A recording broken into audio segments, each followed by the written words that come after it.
Hello, hi, good morning friends. ఈరోజు మనము మేడారంలోని వనదేవతలు సమ్మక్క సారక్క వనదేవతల దర్శనాల కోసమని బయలుదేరడం జరుగుతుంది. ఈరోజు మేడారం వెళ్ళి వనదేవతలను చూద్దాం రండి. మేడారంలో కొలువుదీరిన వనదేవతలు శ్రీ సమ్మక్క సారలమ్మ తల్లి జాతర అనేది ములుగు జిల్లా తాడ్వాయి మండలంకి చెందిన మేడారం గ్రామంలో జరిగే ఒక గిరిజన జాతర. ఇది ప్రపంచంలోనే అతిపెద్ద గిరిజన పండుగగా తెలంగాణ రాష్ట్ర పండుగగా గుర్తింపు పొందింది. భారతదేశంలోని కుంభమేళా తరువాత అత్యధిక భక్తులు హాజరయ్యే జాతర ఏదైనా ఉంది అని అంటే కనుక మేడారంలోని శ్రీ సమ్మక్క సారలమ్మ జాతర మాత్రమే. తెలంగాణ రాష్ట్రం నుంచే కాకుండా ఇతర రాష్ట్రాల నుండి కూడా లక్షల కొద్దీ భక్తులు ఈ జాతరకి వచ్చి వనదేవతలను అమ్మవార్లను మొక్కులు తీర్చుకోవడం జరుగుతుంది. సమ్మక్క సారక్క తల్లి గిరిజన సాంప్రదాయంగా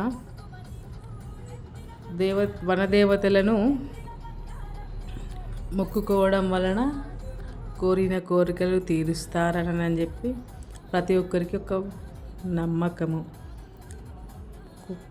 ప్రతిసారి జాతర సమయంలో లక్షల కోట్ల ప్రజలు తండోపతండాలుగా వెళ్ళి అమ్మవార్ల అనుగ్రహం అనేది పొందుతారు. కష్టాలు కడతీర్చే కలియుగ దేవతలుగా ఆపదలో ఉన్న వారికి ఆదుకొనే ఆపద్బాంధవులుగా శ్రీ సమ్మక్క సారలమ్మ తల్లి వనదేవతలు.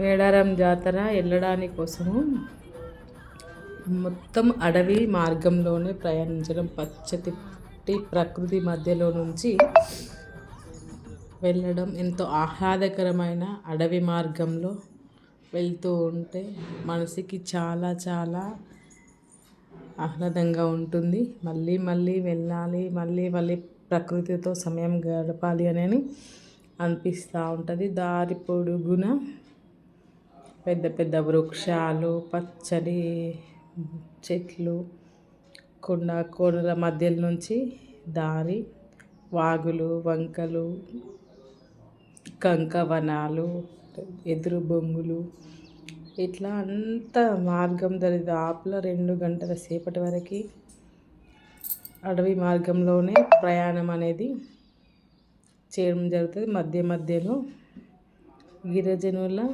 ఇల్లులు అక్కడ ఒక 10 వరకు, అక్కడ ఒక 10 వరకు అట్లా ఉంటాయి. వాళ్ళు కూడా అక్కడ అరటి చెట్లు ఇలా అల్లి చూడండి. ప్రతి ఒక్క చెట్టు అనేది ఇంటింటికి ఉంటుంది. 10 ఇళ్ళు ఉన్నా సరే ఆ ఇళ్ళకి అన్ని రకాలు ఉంటాయి. మొత్తం అక్కడ ఇటుకలతో కట్టిన గోడలు ఉండవు. కర్ర వెదురు బొంగులతో కట్టుకున్న తడకలు లాంటి వాటితోటే కట్టడం జరిగింది గోడల్లాగా. కొన్ని ఇళ్ళకి కూడా అలానే ఉండడం జరిగింది. కానీ చాలా ముచ్చటగా అనిపించింది అక్కడ చూస్తూ ఉంటే. ఆ వాతావరణము, అన్ని పెద్ద పెద్ద చెట్లు, ప్రతి ఒక్క చెట్టు ఈ చెట్టు లేదు అన్నట్టు కాకుండా చూడముచ్చటగా అనిపించింది ఆ ప్రదేశాన్ని చూస్తూ ఉంటే. మొత్తం మీద ఇలా వనదేవతల దగ్గరికి వెళ్ళడానికి ఎంతసేపు అడవి మార్గంలో చూస్తున్నాం కదా. చూడండి, ఒక గుహలాగా, అంటే 2 చెట్లు రోడ్డుకి అటు ఇటు మధ్యలో నుంచి దారి, అది రోడ్డుకి ఇరువైపులా చెట్లతో కూడిన దారి.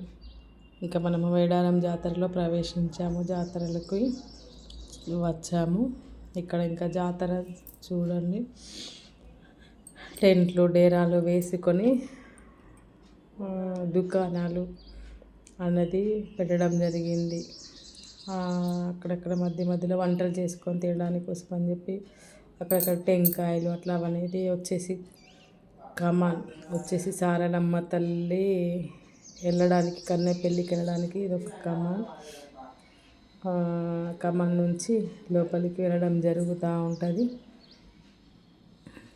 ఇంకా అక్కడి నుంచి ఇంకా అతి తక్కువ దూరంలో జంపన్న వాగు ఉంటుంది. జంపన్న వాగు దగ్గరికి వెళ్ళి స్నానాలు అవి చేసేసుకొని మళ్ళీ అమ్మవార్ల దగ్గరికి వెళ్తాం. వెళ్ళే మధ్యలో చూడండి ప్రకృతిలో ఉండే పక్షులు, కొంగలు ఇట్లాంటిది గిరిజనులు చేసిన అంటే గిరిజనులు ఇక్కడ ఉన్నట్టే మనకి అలా అనేది వాళ్ళని అలా పెట్టడం జరిగింది బొమ్మల రూపంలో. ఇక్కడ మేడారం జాతరలో మెయిన్ ఎంట్రన్స్ వచ్చింది శ్రీ సమ్మక్క సారలమ్మ జాతర. మేడారం ఎంట్రన్స్కి వచ్చేసాము. ఇలా రోడ్డుకి ఇటువైపులా అటువైపులా అన్ని దుకాణాలు, మధ్యలో గిరిజనుల సాంప్రదాయాల ప్రకారం అలా బొమ్మలను పెట్టడం జరిగింది. ఇలా అవి చూడడానికి కూడా చాలా భలే చూడముచ్చటగా అనిపించాయి. ఆదివాసుల జీవనము విధానము అలా చూస్తూ రైతు నాగలి పట్టుకొని నిల్చొని ఉన్న రైతు మహిళ పొలంకి వెళ్ళడము, క్రూర మృగాలు, అమ్మ పాలపిట్ట, ప్రకృతి ఇట్లా రకరకాల బొమ్మలు అనేది జాతర మొత్తం ఆహ్లాదకరంగా ఉంది. ఇలా చాలా బాగుంది, ముచ్చటగా ఉంది. ఇది చూడండి జంపన్న వాగు దగ్గర స్నానాలు అవి చేసేసుకొని అమ్మవార్ల దర్శనానికి అనేది వెళ్ళడం జరుగుతుంది ప్రతి ఒక్కరూ. ఇంకా అక్కడ ఈ అమ్మవారికి జంపన్న వాగులో స్నానం అధికారులు చేసుకున్న తర్వాత ఎత్తు బంగారం అంటే బంగారము అంటే ప్రీతికరమైనది అని చెప్పి అమ్మవారికి అంటూ ఉంటారు. బంగారం అంటే ఏంటో కాదు, బెల్లాన్ని కోరికలు నెరవేరిన తర్వాత తూకం చేస్తూ ఉంటారు. ఎత్తు బంగారం అని చెప్పి ఎవరైతే తూకంలో అంటే త్రాసులో కూర్చొని అటు సైడు బంగారం అనేది పెట్టడం జరుగుతుంది. వాళ్ళ నిలువెత్తు బంగారం అనేది ఇవ్వడం జరుగుతుంది. అది అమ్మవార్లకి చాలా ఇష్టము. ఇలా బంగారంతో ప్రీతి చెందుతూ ఉంటారు. ప్రతి ఒక్కరు కూడా బంగారం అనే బెల్లంని తీసుకొని వెళ్తూ ఉంటారు అమ్మవారికి సమర్పించడానికి కోసమని చెప్పి. జాతర అని అంటే చాలా బాగా అనిపిస్తూ ఉంటుంది, వనదేవతల జాతర. ఆ తర్వాత ఎదురుకోళ్ళు, ఇట్లా కోళ్ళు ఎగరడము, ఇట్లా చాలా అంటే చాలా బాగా అనిపిస్తూ ఉంటుంది. జాతర చూడండి ఎంత పొడవుతో ఉందో, ఇంకా ఎంత వెహికల్ వెళ్ళినా సరే ఇంత వస్తూనే ఉంది. ఇంకా అమ్మవారి అంటే ఈ అమ్మవార్లు వనదేవతలు గద్దెల మీద కొలువుదీరి ఉంటారన్నమాట. అమ్మవారి గద్దెల వైపు మన పయనం సాగుతుంది. ఇప్పుడు శ్రీ సమ్మక్క సారలక్క వనదేవతలుగా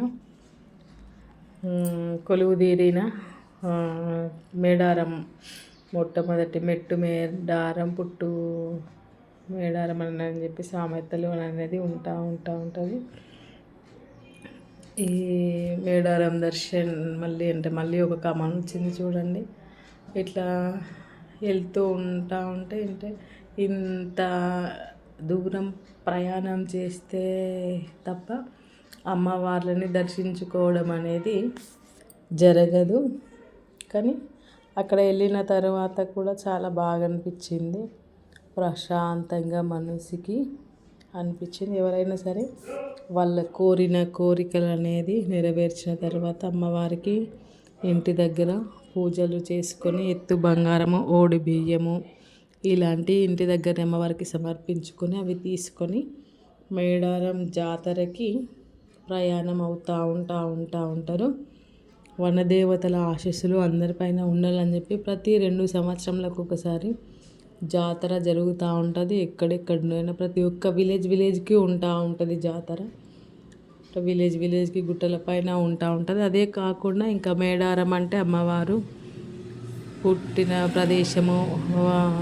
గిరిజన సాంప్రదాయ ప్రకారంగా అమ్మవారికి అక్కడ కుంకుమ భరణిలో వెదురు బుట్టలలో తీసుకొచ్చి పెట్టడం జరుగుతూ ఉంటుంది. అక్కడ కాస్త ప్రత్యేకంగా ఉంటుంది కనుక అక్కడ మహిమ కూడా చాలా ఉంటుంది కనుక ఇక్కడ దర్శించుకునే వాళ్ళు ఇక్కడ దర్శించుకుంటూ ఉంటారు. అక్కడికి వెళ్ళే వాళ్ళు అక్కడికంటే మేడారం వచ్చే వాళ్ళు మేడారం వస్తూ ఉంటారు.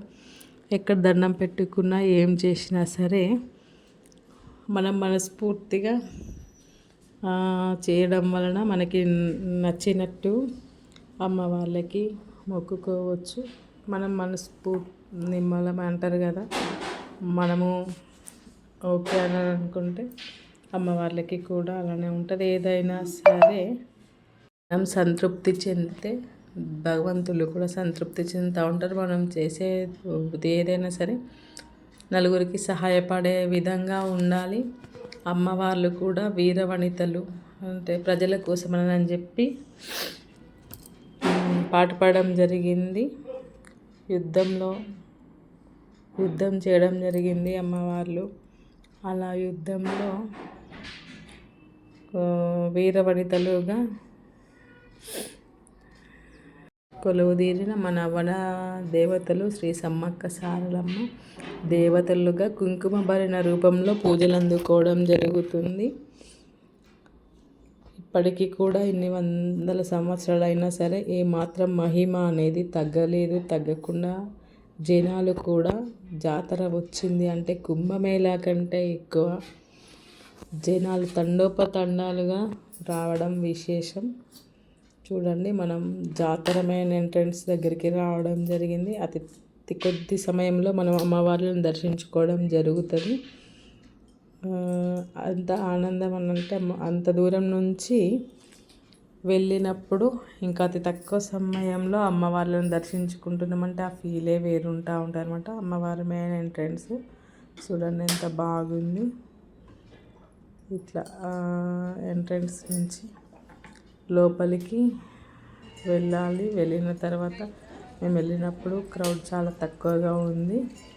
ఇంకా అట్లా తొందరగా దర్శనం అనేది చేసుకోవడం జరిగింది అమ్మవార్లది. ఇక్కడ మనము ఇప్పుడు వెళ్ళి అమ్మవారిని దర్శనం చేసుకుందాం. దర్శనాని కోసం అని అతి తక్కువ దగ్గరలో ఉన్నాము మనము. ఇట్లా వెళ్ళి దర్శించుకోవడం కూడా చాలా చాలా ఆనందంగా అనిపించింది నాకైతే. ప్రతి ఒక్కరికి కూడా ఎక్కడెక్కడి నుంచో చేతనైనా కాకపోయినా చూడాలి, వెళ్ళాలి, దర్శనం చేసుకోవాలి అని ఒక ఉత్సాహంతో వనదేవతలను దర్శించుకోవడానికి ఏజీతో సంబంధం లేకుండా కూడా అమ్మవారికి ఇష్టమైన ఓడి బియ్యము, బంగారము తీసుకొని రావడం జరుగుతుంది. ప్రతి ఒక్కరు అమ్మవారికి ఇష్టమైన సమర్పించుకొని దర్శనం చేసుకుంటే ఆ ఆనందం అనేది ఇంకా మళ్ళీ 2 సంవత్సరాల తర్వాత మళ్ళీ తిరిగి వస్తాము తల్లి అని చెప్పి పెట్టుకుంటూ ఉంటాము. కుటుంబంతో సహా కలిసి వెళ్ళి ఇలా దేవతలను శ్రీ సమ్మక్క సారలమ్మ దేవి దేవతలను దర్శించుకోవడము చాలా ఆనందంగా ఉంది మాకు కూడా. ఇలా ఇక్కడ లోపల అంటే ఈ సంవత్సరం ప్రతి సంవత్సరం కంటే తెలంగాణ ప్రభుత్వం చాలా ఏర్పాట్లు చేయడం జరిగింది.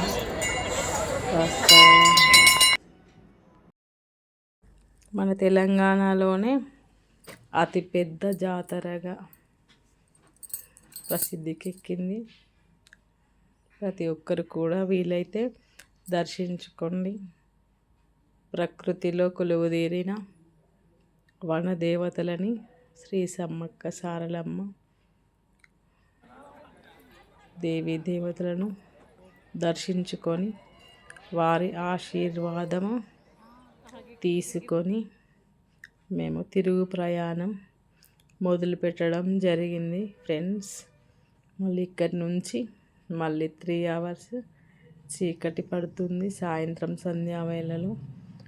ఇంకా తిరుగు ప్రయాణంలో చూడండి మళ్ళీ సేమ్ ఇంకొక గిరిజనుల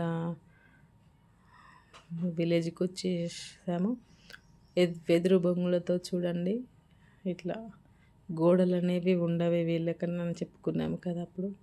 ఇంటింటికి ప్రతి ఒక్క చెట్టు, ఎన్ని రకాల చెట్లు ఉంటే అన్ని రకాల చెట్లు ప్రతి ఇంటికి పెట్టుకుంటూ ఉంటారు. ప్రతిదీ వాళ్ళు అడవిలో పండించుకోవడము, అట్లనే ఈవినింగ్ టైం సాయంత్రం సంధ్యా వేళలో అస్తమిస్తున్న సూర్యుడిని చూడండి ఎంత బాగా కనబడుతున్నాడు. ఉదయించే సూర్యుడు అప్పుడు, అస్తమించే సూర్యుడు ఇప్పుడు. చెట్ల మధ్యల నుంచి చూడముచ్చటగా కనబడుతున్నాడు సూర్యబింబం. అలా ఆస్వాదిస్తూ ప్రకృతి ఒడిలో నుంచి ప్రయాణం అనేది, తిరుగు ప్రయాణం అనేది మొదలు పెట్టడం జరిగింది. మాకైతే ఈ జాతర సమయంలో ఈ సంవత్సరము శ్రీ సమ్మక్క సార్లక్క వనదేవతల దర్శనం చేసుకొని తిరుగు ప్రయాణం చేసాము. చాలా చాలా ఆనందంగా అనిపించింది మనసుకి. అంతే ఉత్సాహంతో మళ్ళీ తిరుగు ప్రయాణము. మళ్ళీ అనుకున్న పనులన్నీ ఆరోగ్యం అవంగా ఉండి మళ్ళీ మీ కరుణా కృప కటాక్షాలు అనేవి ఉంటే మళ్ళీ 2 సంవత్సరాలకి మళ్ళీ వస్తామమ్మ తల్లి అని చెప్పి ప్రతి ఒక్కరు ఇలానే దండం పెట్టుకొని వస్తూ ఉంటారు. మేము కూడా అలానే అమ్మవార్లని దండం పెట్టుకొని తిరుగు ప్రయాణం అనేది స్టార్ట్ చేసాము. ఇంకా మేము వస్తూనే ఉన్నాము అడవి మార్గంలో నుంచి. ఈవినింగ్ టైం చీకటి పడుతుంది. అలా మొత్తం మీదనైతే అన్ని విలేజ్లను చూస్తూ సరదాగా ప్రకృతిలోని పచ్చదనాన్ని, ఆ చల్లటి వాతావరణాన్ని ఆస్వాదిస్తూ, వాగులని వంకలని అన్నీ ఆస్వాదిస్తూ అడవి మార్గంలో 2 hours జర్నీ తర్వాత ఇంకా విలేజ్ అనేది కనబడింది, రావడం అయితే జరిగింది. ఇలా ఈ సంవత్సరము శ్రీ మేడారము శ్రీ సమ్మక్క సార్లమ్మ జాతర వెళ్ళి అమ్మవార్లను దర్శించుకొని రావడం అయితే జరిగింది friends. Okay, thank you friends.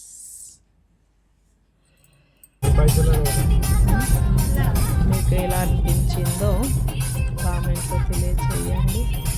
నాకు అయితే అనిపించింది.